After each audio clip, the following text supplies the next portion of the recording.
Ассалаумалейкум, сәлем баршаңызға. Сіздермен бүгін омлеттің рецептісімен бөліскім келіп тұр. Бұл қарапайым омлет емес, өте ерекше, дәмді және ең бастысы тәтті омлет.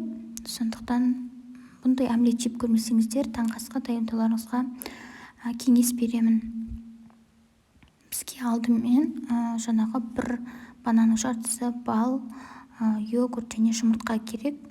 2 жұмыртқаға йогуртты салып, бананды жаңағы шанышқымен еземіз. Блендермен езсеңіздер де болады, шанышқымен езсеңіздер де болады.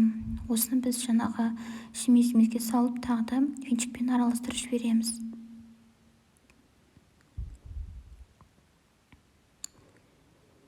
Барлығы араласқаннан кейін табамызды майлап, жай отта жаңағы омлетімізді пісіріп аламыз. Бетін қақпақпен жауып қоямыз. 3-4 минут піседі. Енді орағанда осылай жайлап орау қажет, себебі ол сынғыш болады. Енді өздеріңіздің қалауларыңызша жеміс-жидекпен, бананмен, ерітілген шоколадпенен немесе медпенен әлесеңіздер болады.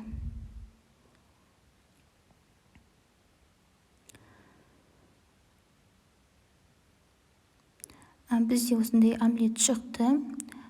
Разрезі осындай.